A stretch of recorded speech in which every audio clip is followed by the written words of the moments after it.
السلام علیکم ورحمۃ اللہ وبرکاتہ نحمدہ ونصلی علی رسولہ الکریم اما بعد فاعوذ باللہ من الشیطان الرجیم بسم اللہ الرحمن الرحیم۔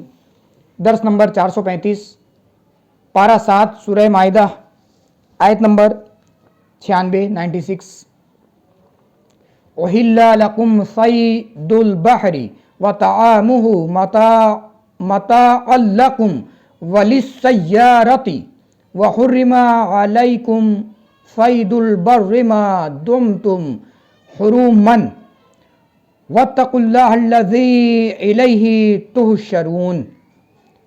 ترجمہ معارف القرآن۔ حلال کر دیا گیا تم کو دریائی شکار اور اس کو غذا بنانا تمہارے فائدے کے لیے اور مسافروں کے لیے اور مسافروں کے لیے، اور حرام کیا گیا تم پر خشکی کا شکار جب تک کہ تم احرام میں ہو، اور ڈرو اللہ سے جس کی طرف حشر کیے جاؤ گے۔ تفسیر اشرفی۔ حلال کر دیا گیا تم کو دریائی شکار، وہ دریا میں ہو یا نہر یا چشمہ یا کنویں میں ہو، ہر وہ شے جو صرف پانی ہی میں رہ سکتی ہو، وہ معقول ہو یا غیر معقول۔ المختصر، دریا کا شکار تمہارے لیے حلال ہے، خواہ تم حالت احرام میں ہو یا نہ ہو، اور ایسے ہی وہ چیزیں جنہیں دریا کی موجیں باہر پھینک دے یا دریا کے خشک ہو جانے کے بعد جو چیزیں حاصل ہوتی ہے وہ سب تمہارے لیے حلال ہے۔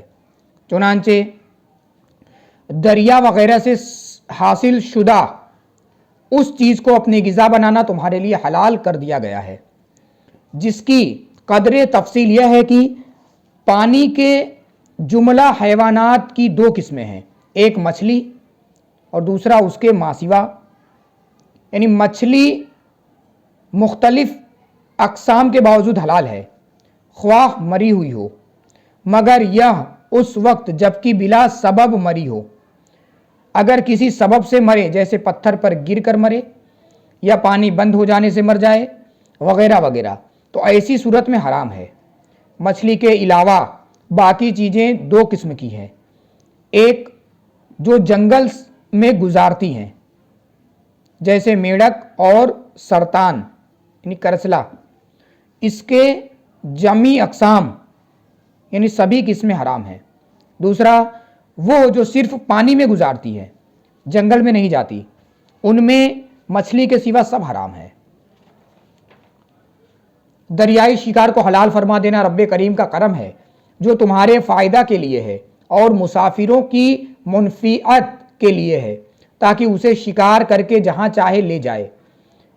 اے حالت احرام میں رہنے والو، سنو اور یاد رکھو یہ حرام کیا گیا ہے تم پر خشکی کا شکار، یعنی ان پرندوں کا شکار جو انڈے دیتے ہیں، اگر یہ بعض اوقات وہ پانی میں بھی بسر کرتے ہیں جیسے دریائی پرندے۔ یوں ہی جنگل کا ہر شکار جب تک کہ تم احرام میں ہو، اور جب یہ خطاب احرام والوں سے ہو گیا تو اس حکم سے غیر محرم کا شکار وغیرہ خارج ہے۔ اب اگر کوئی غیر محرم شکار کرے جس کا محرم سے اشارتاً اور کنایتاً بھی حکم نہ دیا ہو، اور نہ اس کی رہبری کی ہو، نہ کہ اس کی طرف اشارہ کیا ہو، ایسا شکار محرم کو بھی کھانا حلال ہے۔ یوں ہی احرام باندھنے سے پہلے جس شکار کو ذبح کیا ہو، بعد احرام اسے کھانا جائز ہے۔ المختصر، حالت احرام میں شکار کرنے سے بچو اور ڈرو اللہ تعالیٰ کے عذاب و عتاب سے، اور اللہ تعالیٰ کے تمام منع کردہ حرام و معاصی سے بچو۔ من جملہ ان کے احرام کی حالت میں شکار کرنا ہے، وہ رب ذوالجلال جس کی طرف حشر کیے جاؤ گے، یعنی جس کی طرف تم جمع کیے جاؤ گے، اس کے غیر کی طرف نہیں کہ جس سے تمہیں پناہ مل سکے۔ تمہارا مرجع اور منتہی کسی کی طرف ہے، تمہارا مرجع اور منتہی اسی کی طرف ہے کہ جہاں اس کا حکم ہوگا فرشتے تمہیں ہانک کر لے جائیں گے۔ اگر بہشت کی طرف فرمان ہوگا تو بہشت کی طرف، ورنہ جہنم کی طرف۔ دوران درس پڑھنے میں کسی طرح کی کوئی لغزش، کوئی خطا کوئی غلطی ہوئی ہو تو میں اللہ رب العزت کی بارگاہ میں توبہ کرتا ہوں، معافی مانگتا ہوں، اللہ رب العزت قبول فرمائے۔ صلو علی الحبیب صلی اللہ تعالی علی محمد صلی اللہ علیہ وسلم۔